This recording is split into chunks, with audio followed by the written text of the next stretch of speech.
Bismillahirrahmanirrahim. Assalamualaikum warahmatullahi wabarakatuh.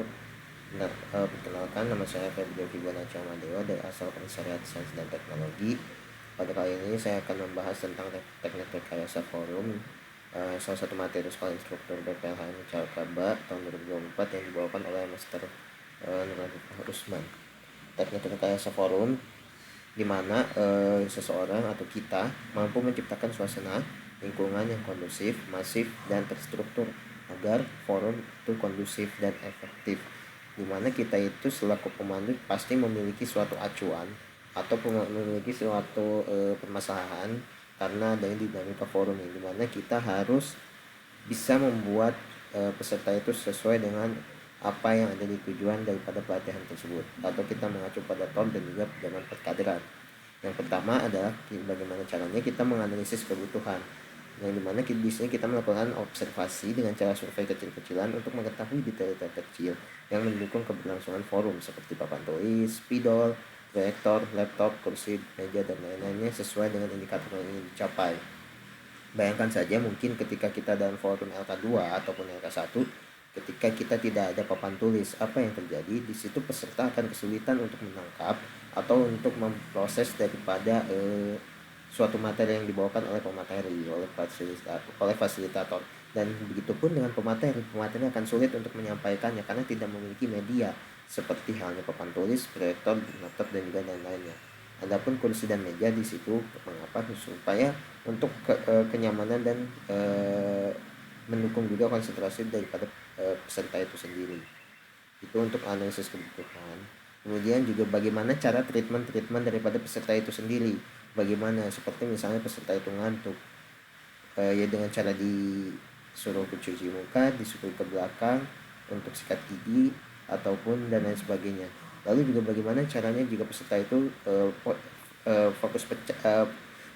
fokusnya terpecahkan atau tidak fokus pada pemateri malah ngobrol dengan kawan. Dan itu yang perlu kita rekayasa bagaimana supaya peserta itu fokus. Entah itu kita memisahkan peserta itu yang suka ngobrol dengan peserta dua, kita pisahkan duduknya atau bagaimana. Dan juga kita juga mencari cara bagaimana peserta yang aktif menjadi dia bisa berbagi pertanyaan, argumen kepada ya peserta yang tidak aktif. Begitupun peserta yang tidak aktif, kita rekayasa forumnya supaya dia aktif dan dia berbicara. Itu untuk teknik rekayasa forum di analisis kebutuhan.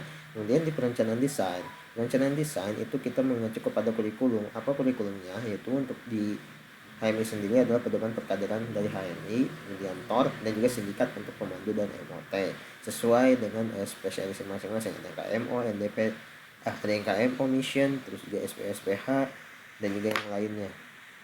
Nah, kemudian ada pengembangan forum. Pengembangan forum ini dimana improvisasi yang dilakukan oleh pemandu atau MOT agar forum tidak berjalan secara monoton saat forum berlangsung. Sistem pelatihan disesuaikan dengan kondisi dan psikologi peserta, namun tidak perlu berhubungan kadar dengan HMI. Ya, mungkin kita tahu bahwa LK1 ini hanya monoton sebagai ya ospek-ospek semata, ada komdis, forum, duduk di dalam forum, membosankan menurut saya sebenarnya untuk LK1 pada jam saat ini. Dan saya juga melihat ada beberapa komisariat di luar Saintek yang sudah mengembangkan bagaimana cara mereka mendesain daripada forum itu sendiri. Yang pertama, entah itu dia membuat camp ceria, ada outbound dan sebagainya, terus juga ada yang pulang pergi, namun di akhir ada yang nginep juga, terus juga mungkin dengan berbagai inovasi dan kreativitas daripada komisariatnya. Dan itu juga sesuai daripada pedoman perkaderan. Perkaderan ini berlangsung sangat ditentukan atas kualitas daripada para pengurus komisariat sebagai penanggung jawab perkaderan, yang dimana pengurus komisariat itu harus memiliki kreativitasnya masing-masing dan bisa menjawab kebutuhan daripada kader itu sendiri. Agar apa? Agar calon kader atau mahasiswa yang lainnya itu bisa tertarik dan sangat membutuhkan bahwa HMI ini menyuguhkan apa yang menjadi kekurangan bagi mereka.